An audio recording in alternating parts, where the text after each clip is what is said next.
We are live. Hello, and welcome to today's Ask the Expert. Thank you to everyone that is joining us, and a special welcome to all our support group leaders. Okay, I'm Anita, and I'm the support group coordinator at Sadag. And today we are going to be talking to our newest support group leaders that's joined the support group leader team. So welcome, and let's start with our first support group leader, Tina. So, Tina, can you please tell us a little bit about why you decided to start the type of support group that you started? And at the same time, how is your personal experience contributed to your approach? Thank you, Tina.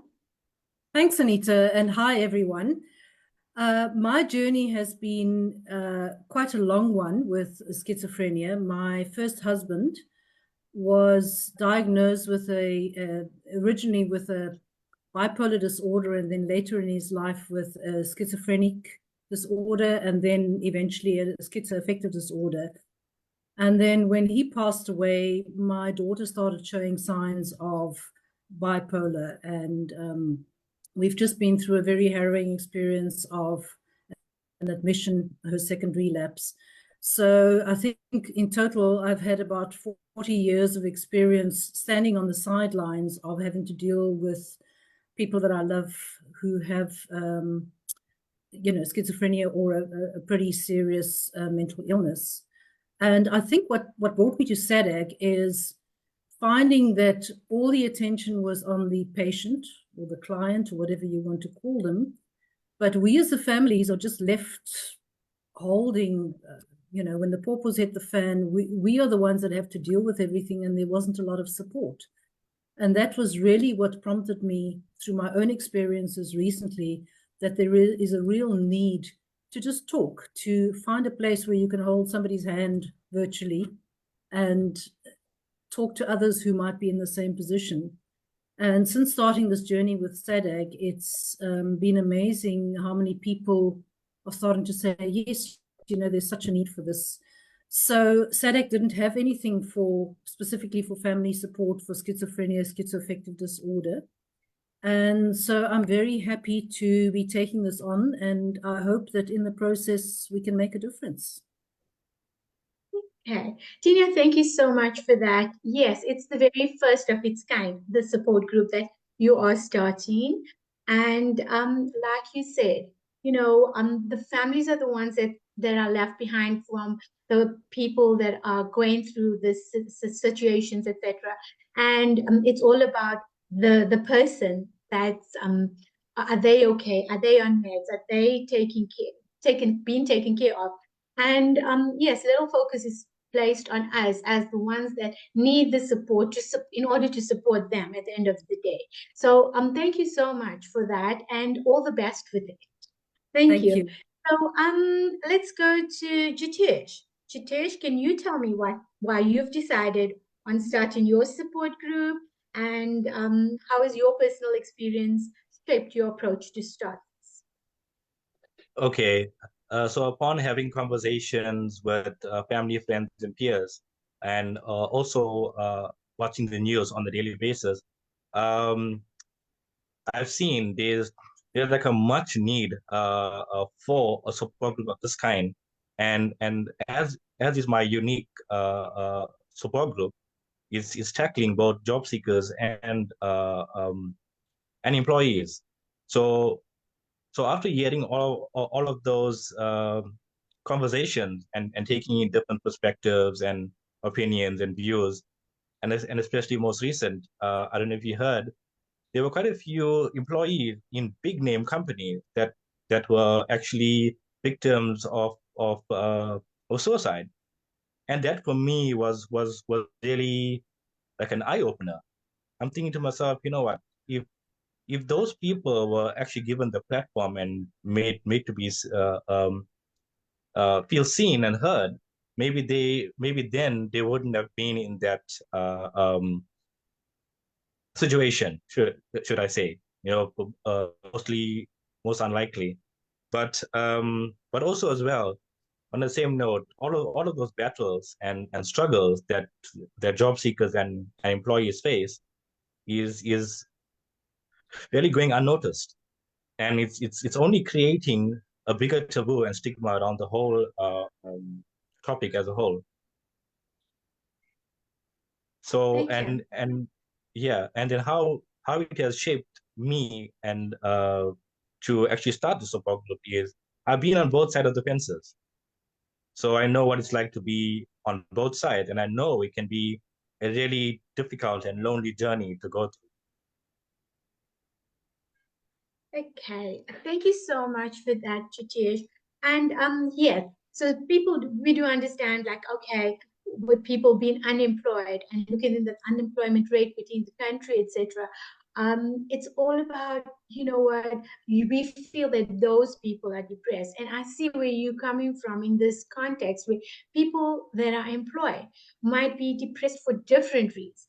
It's not just that um, they employed, but it might be you're not earning enough. It might be financial strains. It might be family issues. It might be something else. So it doesn't mean that you're employed, you don't have the depression in comparison to someone that's unemployed. So thank you Yes, so totally much for agree. that. Yeah, Yeah. thank you. Danielle, over to you. Can you, it's the same question, so can you tell me what's made you decide on your type of support group, and how has your personal experience shaped your approach to starting this support group? Thanks, Anita. So it's lovely hearing Tina and Chitesh's, story.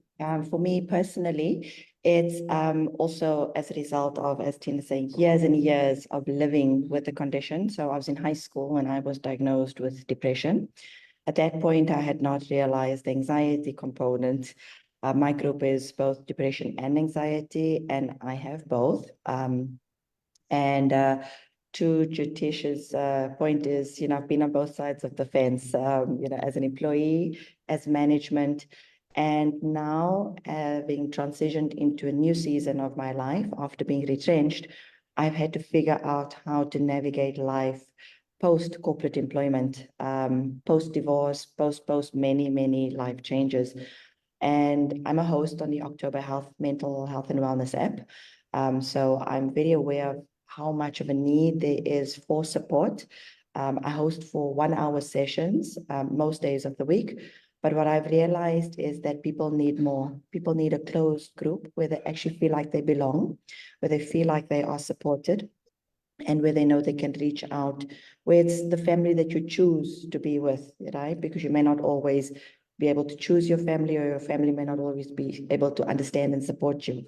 So that's been a big drive for why I've eventually decided to start my own group. So I've done the training some time ago, but realizing that there's a need, because people do feel so isolated. And you can actually fill most of that need through an online platform as well. If you are like me, who's neurodivergent as well, being in person can bring about anxiety, in fact. So the platform online has really allowed me to reach so many more people and be able to be there and support them on an ongoing basis. Thanks, Anita. Thank you so much for that, Danielle. And like you said, it's so important you going through this, knowing how many obstacles you faced in your life, what you went through, all those feelings. And it's so important when you're talking to your members and sharing things with them. It actually makes them, feel comfortable, feel supported in this situation, so they can talk and feel comfortable knowing that it's someone that's been through this person's got me. They trust me. There's the trust that you're actually building in your support group. So thank you so much, Danielle, for that. Let's go back to Tina.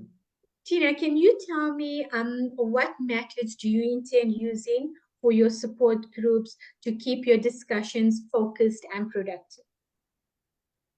Well, I think, Anita, just for starters, because it's a new group, I think a lot needs to be determined by the group itself and what the need is. So I'm hoping that in the first couple of sessions, we actually talk about what the need is, what the group would actually want, what their expectations would be, what they would like to discuss. So it could be just check-ins. And certainly some of the groups that I observed during my training, a lot of them was just the need to talk and to share experiences and to check in on how people were doing. And that's how you create trust in a group, is sharing things that really matter, feeling that there's a trusting environment. I think if in the case of schizoaffective disorder, one of the biggest challenge is in adult children or education. So I would imagine those are the kinds of issues, because there are so few facilities around already. There are parents coming together and saying, look, we need to cut here because there's just not enough. So I really expect that in hear what the group has to say, and then we will structure it according to getting speakers in, check-ins, discussing certain problems. So there will be certain topics. Where do you find accommodation, for example? How do you deal with delusions or hallucinations? And I think this will be very much an evolving process as we go through it. And hopefully that will meet the need of the group. Okay.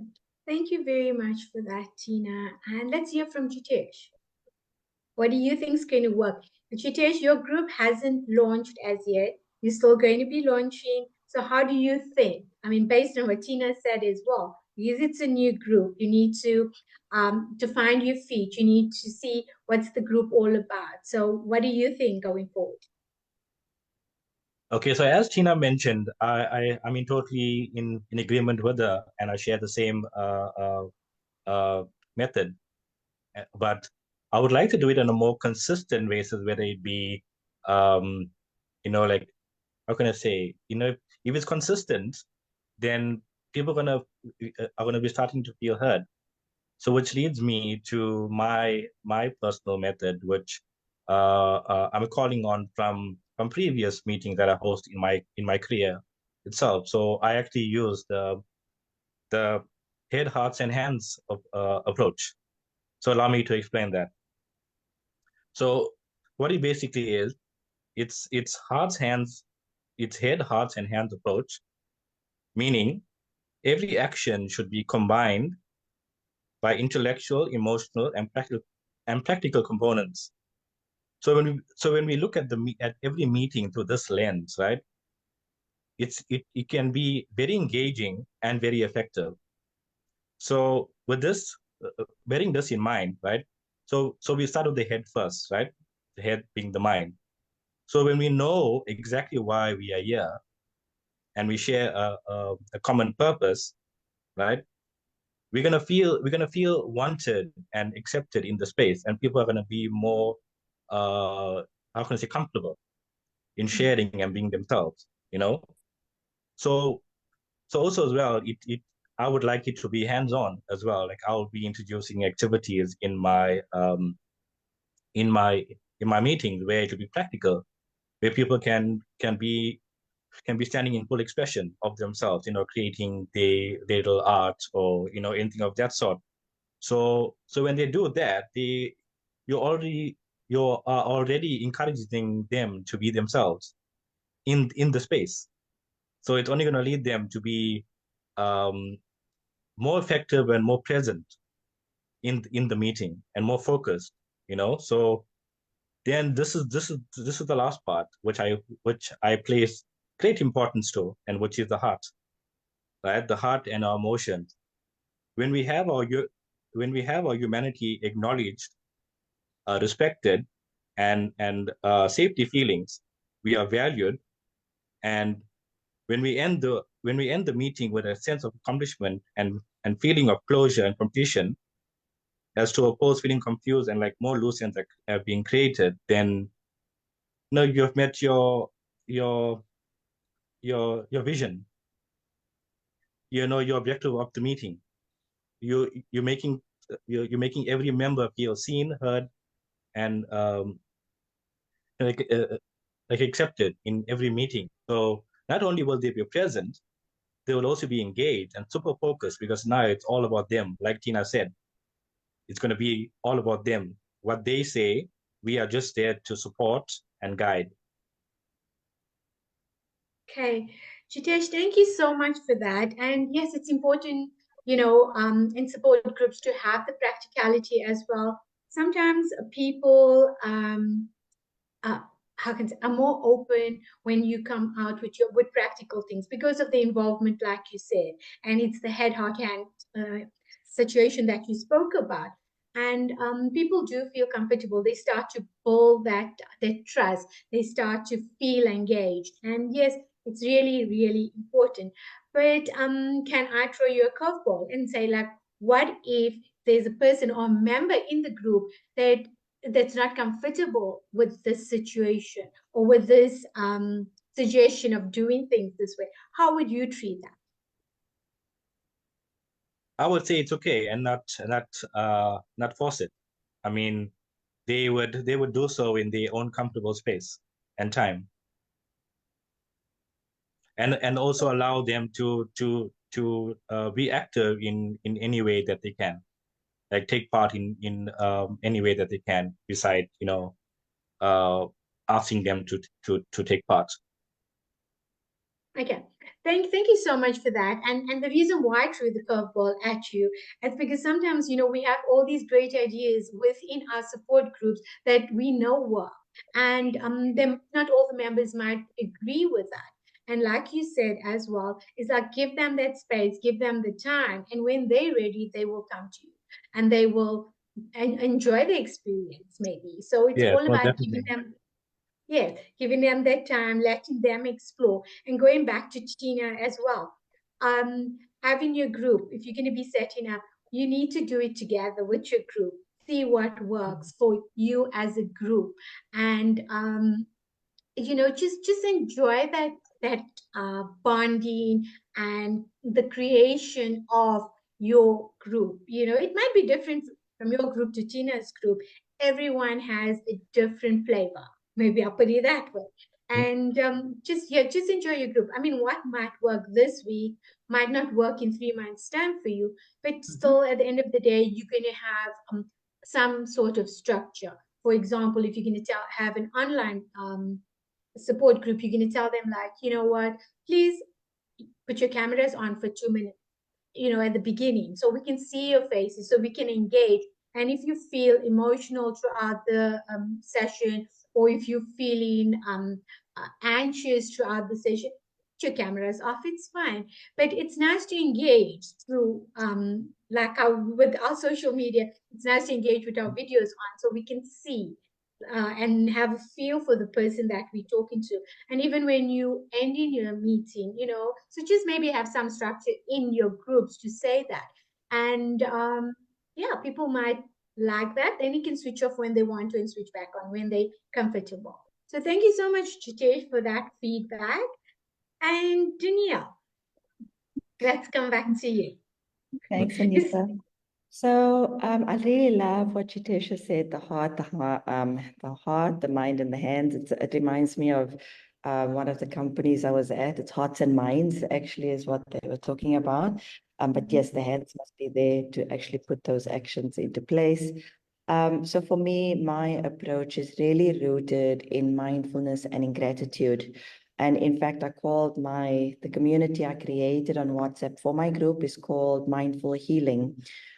So part of my journey with anxiety specifically is, I've had to use mindfulness to help me to regulate my nervous system. So we all know they work hand in hand in partnership. They like the Siamese twins. And you've got to regulate your nervous system because everything that you feel translates into a thought. So this is where also the practice of gratitude comes in. Because if we start inwards with a mindfulness and self-awareness, we can then afterwards look at gratitude and extending that outwards, creating that balance for ourselves. So, it's very easy to get lost in what you're feeling, your experiences when you're going through depression and anxiety because you're hyper focusing on that particular aspect. But the practice of mindfulness allows us to, take ourselves out of that and calm ourselves down, and know that everything's actually going to be okay, and you're stronger, much, much stronger than what you think you or know you are. All that you need is a bit of guidance, right? And so that's for me what the basis of my group is mindfulness and gratitude. And like Tina, authenticity is just to allow it to flow. And see where it goes with a bit of the structure. And my framework is the framework based on the thinking environment. It's by an author, Nancy Klein, and it's beautiful. It's got 10 components, and I think it's everything that we all as human beings need. Everything from attention, giving that attention. I've launched my group this week. Somebody called me 5 minutes into the session and said, I couldn't find the link. And I switched off my phone. I turned the face upside down because I can't be distracted because I'm giving full attention. It's so easy as human beings to quickly get distracted, and get anxious and worried. And then also equality, making sure everybody knows that they are on equal terms. Depression and anxiety doesn't ask your financial status, it just comes. So that's what I love about, these support groups is it doesn't matter where you come from. And that's what I want to try and create for everybody. Also the sense of ease, because, if you don't feel comfortable with a group, if you don't feel, that you belong, you're not going to open up and share. Appreciation is everybody's story counts. We've all got a story to tell. I'm listening to Jitesh's story, Tina's story. It's beautiful stories. So it's an opportunity for us to share that and to grow with one another. Encouragement as well. Our feelings are important, validation. The information component, always important to educate me as the leader, but also to teach each other and share what's worked for you. I may learn something from you. Hearts, minds, and hands I learned today. Our diversity, the place, even though it's a virtual place, we can still make it feel comforting for others. And then to ask those incisive questions, ask if you don't know. I'm a very pragmatic person, and it's probably because of my ADHD, like I need things to be explained quite clearly in high definition. So I try and make it as practical and realistic for people as well, because one of the things that I learned along my journey is the academics and the theory is great, but show me how, because I'm not getting it right. And then I feel like a failure again, which then puts me in the loop. So trying to help people with really practical, reflective exercises is important for me. And then also to help you to understand how to appreciate your own journey that you are on. So inspired by a number of authors these days, but I think it's a really beautiful space for organic growth and to create that safety and comfort that people don't ordinarily have, in that 1 hour of, the week that you can actually go and look forward to that, where you belong, where depression, you're going to put in the passenger seat, anxiety, you're going to put in the passenger seat, and I've got people that resonates and vibrates on the same level as me. So I hope it makes sense, but that's my approach. Okay, Danielle, thank you so much for that inspirational sharing of yours, the knowledge, and I can actually see that the passion that you share in wanting this group and wanting to share with the people and the members in your group. And that's really, really brilliant. Thank you so much for that. So let's just see in one sentence, what do you think or what do you hope members will gain from your support group? So just in one short sentence, let's hear from you, Jitesh. Okay, so I would really hope that they would gain great optimism. And the reason I say that, because when we feel optimistic, we can move forward with great confidence and courage together. Well, thank you so much for that. Tina? I think the message I would love my group to leave with or feel is you are not alone. We are in this and we can deal with it. And to follow on with Jitesh, also hope and a little bit of a spice of humor in the middle of all of that as well, so that we can also laugh about the situation. It doesn't always need to be all serious. Thank you, Tina. That is really great. And Danielle, back to you. Absolutely. I just echo what Jitesha said and Tina said. I love that last bit about humor, Tina.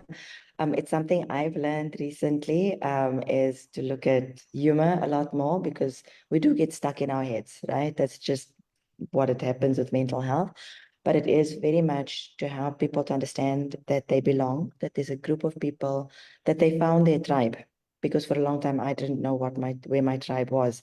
I've been trying to do all sorts of activities and modalities but it just doesn't sit and it doesn't resonate with the soul. So I want them to feel like they belong. I want them to feel that, one of the leaders said, it feels like an old slipper, like it just slips in and it fits really well. And I like that analogy. We must start, our group needs to eventually evolve and grow. So it feels like that old slipper, very comfortable, but also resilience. And that's something for myself. I know that no matter what happened, I need to get up. I need to carry on. I need to move forward. I may need to pause.